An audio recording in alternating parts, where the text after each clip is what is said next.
Learning a Black Gemara. Today, Wednesday, is Daf Samapov. We're beginning the new Perek. Really, it's a continuation. We're talking about the bird Karbanis, the Chatas Ha'oif. There's a bird Karban Chatas and there's a bird Karban Oila. And there's a number of fundamental differences. One is where you do it above the line or below the line, the spraying of the blood. By the Chatas Ha'oila, you do it above the line, which is exactly the opposite of what we do by animals. And the Chatas Ha'oif, the bird sin offering, we do it below the line. That's one difference. Also, regarding the spraying of the blood, by an oiler, you have to take after you cut the head, you have to press the the bird against the wall and squeeze out the blood. And sprinkle the blood by pressing against the wall, and by a karma chatas, if there's actually two stages. First, you spray the blood from a little distance, directly from the bird, and then you press against the wall for the balance of the blood to come out. So you need a zrika. The hazon consists of a zrika and a mitzi, spraying and then the pressing. By an oiler, it's only the mitzi, only the pressing. That's another difference. A third difference is the malik itself. By a bird, the malik itself, you decapitate the bird, you cut off both simonim. And by a chatas, it says lo yabdil. You should not cut. You should not decapitate. Either you don't cut both simonim, like Rashi learned, you only cut one simon, like the trachea and esophagus, or even you cut both, but you don't cut it off completely. We did have an opinion of Shimon, Reb Shimon. He's of the opinion that even though ideally you shouldn't cut off a chatzah, but if you did, you did. It's not the end of the world. That's another difference between the two. So our mission now is you learn what happens if you distorted and you mixed up you did the avoid of an oila for a chatas or the avoid of a chatas for an oila. You made some changes, some shinuyim. What would the status be? Another thing is, even if you made the changes, and even if it disqualifies the bird that you're doing, but if you did a malika, we learned already before, the malika takes away the tumah. In other words, if you shechted an animal, if an animal dies, a carcass, it's not only not allowed to eat it, but if you touch it, you become tameh. But if you shechted an animal, it turned out to be treif, you're not allowed to eat it, but the shechita removed the tumah. So too by an avelus oif toyer, by a bird, it's an exception that if you touch a dead bird, an avela, you don't become tameh unless you swallow it, unless you eat it. But if you let's say you did the shachting, takes away the tumah. So too if you did the malika, it takes away the tumah, even if the bird is possible, but the malika takes away the tumah. However, there's another concept called me'ila. Me'ila is as long as it belongs to the Beis Hamikdash, you're not allowed to use it. So, for example, all kachim, until you spray the blood, no one's allowed to eat from it. It belongs to Hashem. So, therefore, if you use it for own personal use, you me'ila, you stole. If you did it b'shegig, you have to reimburse the Beis Hamikdash. You have to pay a penalty, a fifth. Plus, you bring a special carbon called Hasham me'ilas. If you did it on purpose, according to Rebbe, you get misa b'dei shemayim. It's not just an avera. But after you spray the blood, the parts of the animal that ends up with the koyin, now it's no longer belongs to the Beis Hamikdash. Perhaps Meshulchan Gavoy Kazachi, the Eibush, we had more. They gave the Eibush gives it back to you, and therefore there's no longer meila on that section. On the part that still belongs to the Beis Hamikdash, for example, the fats, there's still meila, even though you sprayed the blood. But for the rest of the animal, there is no meila anymore, no stealing from the Beis Hamikdash, because you already went through the process of spraying the blood. By carbon oila, since not part of it goes to the kohen, it always ends up on the mizbech, there's still continuous meila. So we will discuss also if you made one of these wrong activities for an oila for a chatas, whether there is still meila, and we'll say that there is, in most cases, there's still meila. So let's go through the Mishnah here, and there's a number of examples here where the Mishnah says he made a mistake. So let's start with chatas oif, the Mishnah Samagov and Maral of the new Perek. Chatas oif, you took a karma chatas oif. So the first example, there can be a series of examples. The first one always will be the one that you're meant to do, and then there'll be deviations of that. So chatas oif, the chatas oif, where are you supposed to do it? You're supposed to do it below. And you did it kemaisa chatas, exactly what's demanded from a chatas. And you did it l'shem chatas. You had in mind the right carbon. So the very first Mishnah Zevachim, we said any carbon, if you had in mind the wrong carbon, it's still a valid carbon, but the owner did not discharge their responsibility. The exception is a carbon chatas and a carbon pesach. But carbon chatas, if you made a carbon chatas shalei l'shma, the carbon itself was disqualified. Here you did it correctly, l'shem chatas, and you did exactly all the right activities. You did it below the line. is ksheira. That's the paradigm of a kosher chatas. Now, deviations. Deviation number one. You did kemaisa chatas, you did it below the line, and you did all the correct activities. In other words, you did the malika the way a chatas is meant to be. You did not decapitate. You did the zrika of the blood, and you did the mitzvah and the pressing. But you had in mind l'shem oila. You had the wrong carbon in mind. And by a chatas, if you had the wrong carbon in mind, it's disqualified. Example number two, and next example of a change. Kemaisa oila. You changed one of the activities and you did it like an oila. Now there's two possibilities. Either you completely decapitated it, you did a full malika, which is no good, or you did the you did no hazor, you didn't do any sprinkling. The hazor you did it only mitzvah pressing against the wall. Either or, we'll soon see which one. The Gemara will discuss which one you did, which deviation, and or l'shem chatas. Or you did l'shem chatas. Sorry, l'shem oila. Sorry, kemaisa chatas l'shem oila. You did the activity of a chatas, but you had a mind oila. Or kemaisa oila. You did all the activities as an oila, but l'shem chatas, you had a mind of chatas, right? But you did all the activity like an oila. Or worse, kemaisa oila l'shem oila, which seems to be redundant, obviously. You did all the activity of an oila, you did it, had a mind oila, but really supposed to be a chatas. In all these cases, psul is possible. Now, what happens also l'mayla? Karma chatas is meant to be done below. You did it above the midpoint line, the red line. I don't care which activity you did. If you sprayed the blood above the line, psula. If you did the malika above the line, we learned before, ksheira b'chol makom. Really, wherever you did it, it's all right. When it comes to the malika, as we discussed yesterday. But from Tosfos there. But when you did the zrika, you're supposed to spray below the line, spray above the line. And I don't care which ones of these you did, it's possible. So that's the example by a chatas, the various deviations. Now we'll do the exact same thing by oila sa'if. It was meant to be an oila sa'if, and this is what it's meant to be. Sha'as l'mayli is supposed to be above the line. Kemaisa oila, all the activities on oila, you completely decapitated. You don't sprinkle the blood, you just press the blood against the wall. You did everything correctly. And l'shem oila, you had in mind, let's kosher. Now, deviations, just like before. Kemaisa oila, you did all the activities in oila above the line, and you decapitated, and you pressed it, but the problem was the shem chatas. You had a mind of chatas. Here, it's like the other kabbanas, where the carbon itself is still kosher, but you haven't discharged your responsibility. As the Mishnah says, ksheira, or b'vachal b'ala, you weren't yaitzer.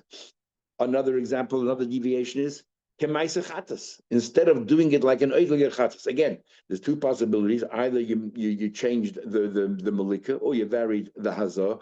That instead of just pressing against the wall, you sprayed. But the Gemara will discuss which one you did here. Or l'shem oila had in mind oila, no good. Or kemaisa chatas l'shem chatas. You did all, and this is the worst. You did it like a chatas, and you had in mind a chatas. Then psula. What happens if osam lamata? Let's say you did it below the line. A carbon oil spraying the blood has to be above the line, below the line. I don't care which one you did. You even did everything else correctly. Kemaisa kulon, they're all puzzled. They are all puzzled. So now the Gemara will go through each case, and most going to wonder, when you said you deviated, you changed. Did you change the malika or you changed the zrika? Now remember, when it comes to malika, even though we said before by a chatas that you're not allowed to separate the head, sever the head from the body, or sever the two veins, but Rabbi Elazar of Shimon argued, and he said that, but the evidence is all right. In fact, we said the previous Mishnah cannot work out according to Rabbi Elazar of Shimon, because the previous Mishnah said it's possible. So now we'll work out this Mishnah. It says the Gemara, the Shonim, how did you change it? What change did you make with the carbon chatas? Elaim with the Shonim malika, you changed the malika that what? That you severed the head, or the bosimonim is nema. So then it will be that our Mishnah that says that disqualifies it, obviously the like Rabbi Elazar of Shimon.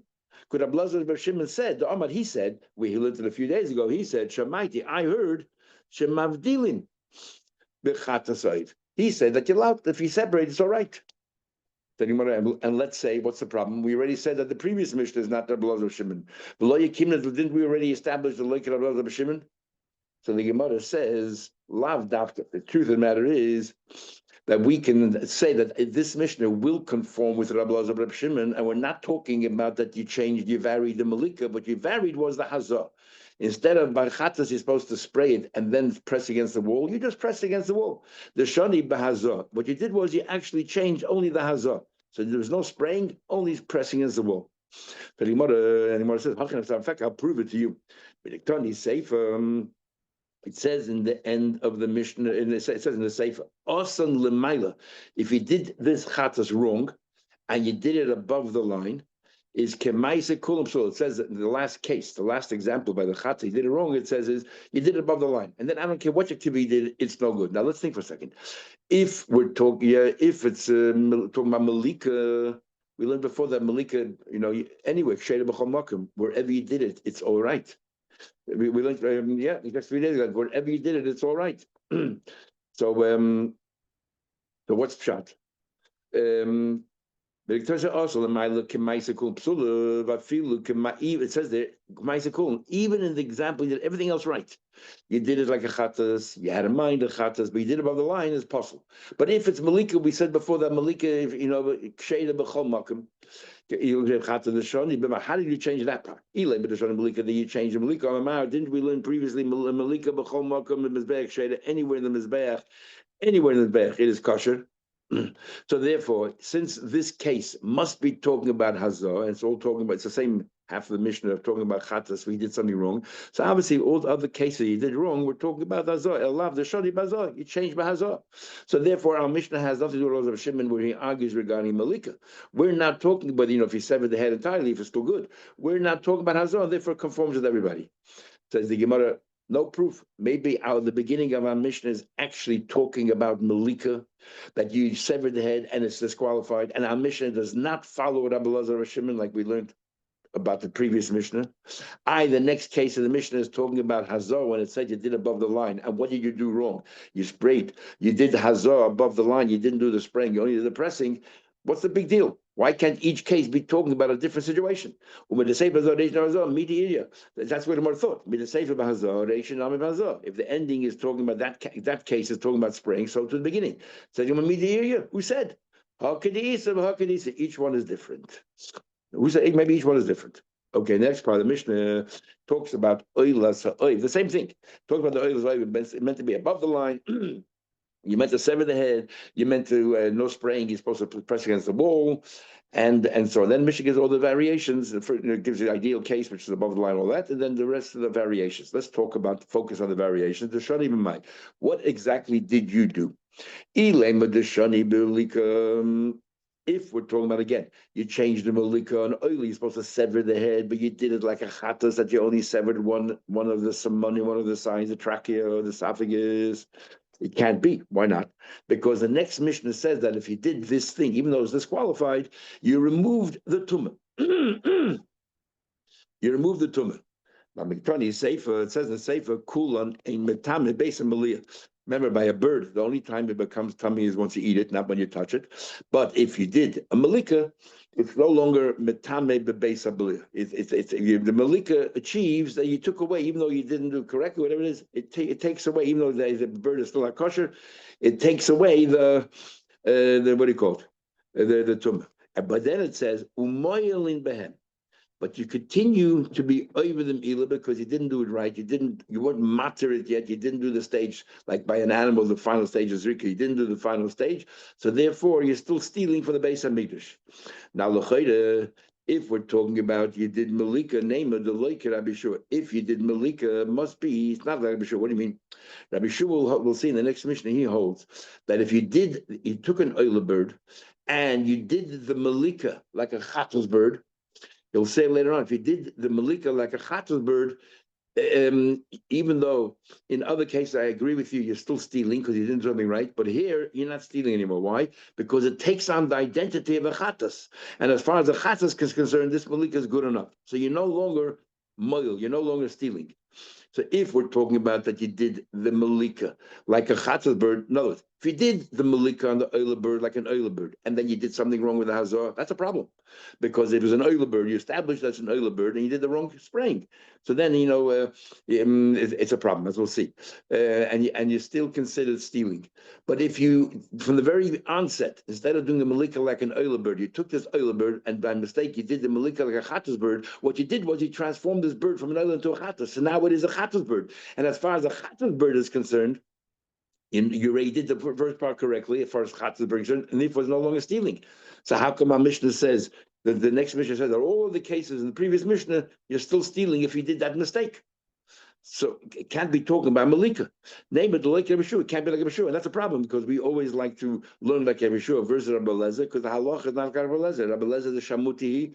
There's two opinions in Rishonim what Shamutihi means. Either because he was put in Cherem and we don't rule like him. Shamuti is from the word Shamta, Cherem. Or Shamuti means that he was a student of Shammai. Even though he was a student of Hillel as well, he was a student of Bircham Bezakeh, a student of Hillel, but so too is a student of Shammai, and he followed many times Shammai. And therefore we don't rule like him.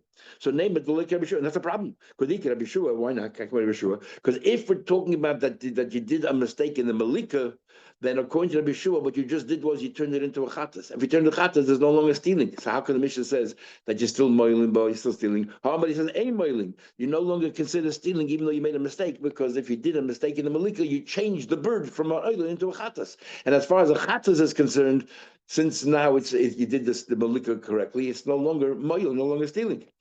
So okay, fine. What's wrong with that? Okay, so therefore it must be talking about that this case of the Mishnah, when it talks about oil, must be talking about only hazah. By hazah, since you established an oil burden, now you did the hazah. Rabbi Shua says, so everyone agrees that you're stealing because he didn't do the hazah properly. He didn't do the spraying the blood, which is the matter. Therefore, you're still stealing from the Beis Hamikdash. And it's an oil bird. Oil, you're always considered stealing. And with Ella, you must be talking about the problem was you changed the way of blood. Instead of spraying, you pressed it against the wall. Or instead of pressing against the wall, you sprayed and you pressed it against the wall. You took the oil and you treated it like a chattas. You sprayed and then you brought it to the wall to press the rest of the wall. So Ema Seifa, look at the next case. It says, Oila sa'oif, sha'oso lemata. It says in the next case, you took the oilus of bird and you did it below the line, but you did lamata kemaisa chatas l'shem chatas. It says in the next Mishnah. More explains. It says in the next Mishnah, you took a bird and oilus and you did it below. You did exactly like a chatas. Rabbi Lezer says moilim ba, Rabbi Shua me'im moilim ba. Now, what's the shina here? What change did you make? It says here, you took an oilus oif, you put it below the line, and you did it like a chattas. What do you mean you did it like a chattas? What did you do? Now, remember we established before that the change was in spraying the blood. But over here, the change was in spraying the blood. Why aren't you stealing your... That means the malika you did correctly like an oiler, so you established it to be an oiler. And if you established it to be an oiler, then you did the wrong spraying. It's ruined. Even according to Rabbi Yeshua, you're still stealing. The only time Rabbi Yeshua says you're no longer stealing is if you did the malika on an oiler bird, like a chattas bird. So now it changed its identity. It now became a chattas bird. And as far as a chattas bird is concerned, you're no longer stealing because you already did the malika. So, but here he says that you no longer say, why are we talking about this? Elaine, but mitzvah, because you said before that the ending of the previous Mishnah, of the Mishnah we just learned, is talking about spraying the blood. So there's a continuation of spraying the blood. But spraying the blood, Rabbi Shua would not be made. Rabbi Shua would agree that it would agree to Rabbi Lezer that you're still stealing because it's an oiler bird. And you haven't done the stages properly. It's always stealing. When Rabbi Shua argue in the case of Malika, if you did the wrong Malika, so now you turned it into a chattas bird. The mitzvah miyamar. The El Malika, so you have no choice but to learn that the next mission is talking about you did it below the line, this Oila Bird, you did the Malika, so now it changed to a Chattas. So what's going on here? The beginning of the previous Mishnah we established on top of the page is probably talking about Malika, not Hazah. The ending of the next Mishnah is talking about Malika. And then he said the middle case about an Oila, what we just discussed in the end of the previous Mishnah, is talking about blood, the spraying of the blood, mitzvah. Where do you find the Malika, the mitzvah, the Malika? El Malika, Reisha, V'Seifa, sorry, El Malika, so Reisha, V'Seifa, Malika, the very beginning of the previous Mishnah. Next Mishnah, Toma Malika, Mitzvah, Mitzvah. It doesn't sound right, it doesn't flow. Talking about you have no braid. In yes. Reisha, V'Seifa, B'Malika, U'Mitziasa, B'Mitzia. The Reisha and the Seifa is talking about Malika, and the Mitzia in the middle case is talking about the blood. So now let's talk about this next Mishnah, the Kulam. All of these examples we gave before. Ain't metamin, but basically no longer metamin. If you did this malika incorrect, whatever it is, at least it eliminated the tumor. The bird might be possible, but it eliminated the tumor. Furthermore, you still consider stealing from them. You still consider stealing from them.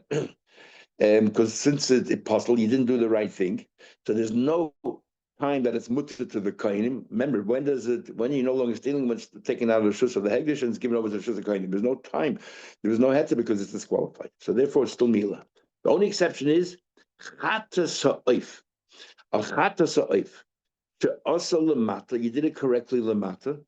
Kemaisa chatas l'shem. You did everything correctly. then of course, then once you spray the blood, there's no longer any me'ila. By an oila, even after you did the blood, it's still me'ila because nothing goes to the kohen.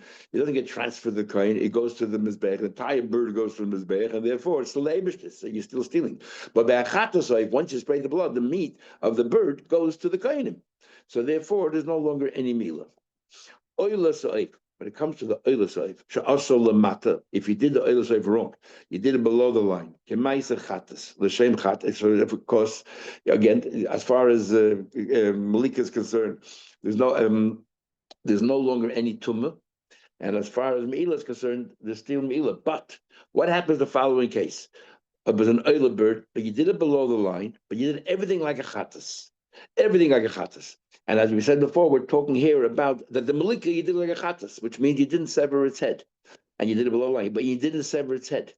So Rabbi Lezer says, well, you didn't do it properly. You're still moil. I mean, moil. You still moil. She said, no.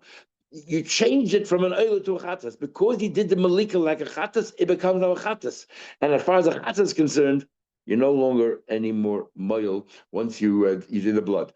Ain't moil, since you sprayed it and you did the blood, it became a karma chatas, and you sprayed it and then you press against the wall below the line. It's a chatas. No longer stealing. You're no longer stealing. Says the Gemara. Says, I'll prove you my point. Because he didn't understand what Rabbi Shua was saying, that he didn't realize what Rabbi Shua was saying is that this oiler bird now is transformed to chatas. He thought it's still an oiler bird. And if it's still an oiler bird, what do you mean you're not stealing? You didn't do the job right. When it comes to normal chatas. If he did it correctly, there's no more me'ilu once you spray the blood. Why? Because it belongs out to kohenim. Yet, all you did was you changed his name. Instead of thinking that it's a chatas, you thought it's a oiler, for example. The din is that what? That it's not a good carbon, and therefore you're stealing because it never became mutter. Is oiler. What about an oiler? An oiler, even if he did everything correctly, it's still, since it goes onto the mizbeach and it gets consumed by the mizbeach, it never becomes mutter to kohenim. Therefore, it's not. It's still stealing from the Beis Hamikdash because it never becomes mutter. So surely, kishashina shma, you took an oiler and you had in mind, for example, a chatas, surely you should still be stealing. Ein adin shimel, but still an oiler. So therefore, you didn't remove the iser of it. It should still be like you're stealing from the Beis Hamikdash. Which said you missed the whole point. And this is how the Vashal is going to later. You missed the whole point. No, im bechatas. You know about chatas. If shinashma, you changed its name, so it's a apostle chatas. You wouldn't matter it. Therefore, you're still stealing. The same oila can shinashma dagavila. You change it to oila, which is something which is mila.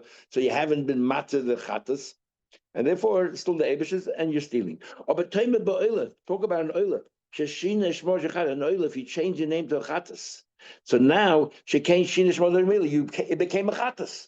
When you did the malika, and the malika of this bird, you did it like a chatas, it's no longer an oiler bird. It is now a chatas bird. And as far as a chatas bird is concerned, you're not stealing anymore.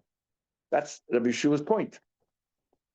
Rabbi Lezer said, what about kochi? Let's say kochi. Sheshachtan bedorim. Let's take animals. You're supposed to shecht it on the north side if it's kochim, and you went shecht on the south side, which is puzzle. This qualifies it. The shechtim, and you had in mind, but he thought if you have in mind a carbon which is no longer in a meila, it takes on that identity. It's no longer a problem. No. So if you took a carbon that's supposed to be, let's say, you shechted on the right and the north side, and you went and you shechted on the oiler, let's say you shechted on the left side, and you had in mind the shechtim l'shem kochikalim, and you had in mind a carbon shlamim. Well, Karm Shlamim is no longer Me'ila. So therefore, you should say the Oila now takes on the identity of the Shlamim. And that's it. Yechichu. According to you, you take on a new identity, took on the name of something that has no meal, took on the name of Shlamim. And yet the din is that you still considered a Moyo, still stealing. So to you, Alta Tame, what are you so perplexed or wondering and amazed? Allah Oila, in the case that we're talking about here, you took this Oila bird, you turned it into you called it a Chatas bird, and I maintain you're still stealing. You're still moil. So he wants to know why is it when you did the Oila bird and you behave like a Chatas and everything else, we say it takes on the identity of a Chatas, and therefore and therefore there's no longer mila. And yet, if you took an oily animal and you shecht it on the side with the wrong side, and you had a minor shlamim, it doesn't take on the identity of a shlamim and say, oh, there's no longer mila. Rabbi Shua said to him, what are you comparing? Im amred be kachim. You know why by kachim shechton bedorim? You know why by kachim that you shechted bedorim, v'shachton l'shem kachim kalim? You know what's the difference there? Because by a carbon shlamim, after you spray the blood, a normal carbon shlamim, after you spray the blood, all the meat that it can be eaten by the owners and the koy and the parts, different parts, there's no longer mila stealing because it no longer belongs to the base of Mikdash. But there is a part of the shlamim that goes on the mizbeach, the emurim, the fats, and because that goes on the mizbeach, there's still mila. So part of the shlamim that still belongs to the base of Mikdash, you're still going to Gavoya and you're stealing, and part doesn't. So therefore, when you took an oila, which is entirely belongs to the base of Mikdash, and you had in mind a shlamim, since there's a segment of that shlamim that still belongs to the base of Mikdash, so the oila falls into that groove, and it's still considered the Eibishlis and your moyel. Over here, by a chatzas ha'oif, after you did all the activities, nothing goes onto the mizbech. It becomes entirely mutter. You don't burn anything in the mizbech. Everything goes to the kohenim. So there's no part with the stealing, and that's why the oil, if you did the activities of a chatas, it takes on the full identity of a chatas, and there's no me'il anymore. Different than the case of the oil, the animal that you turned into a shlamim, where there's still a section where it is Aser and belongs to the Mila. By a shlamim, you change the name to a shlamim which has a section belongs to Hashem. There's Mila and a section not. You want to compare that to an oila where you could change the name to something which is completely heted, achatas oif, completely goes to the kainim. Nothing stays on. And therefore, there's no longer any case of stealing. Okay, we'll see you tomorrow, Mr. Hashem. Have a good day.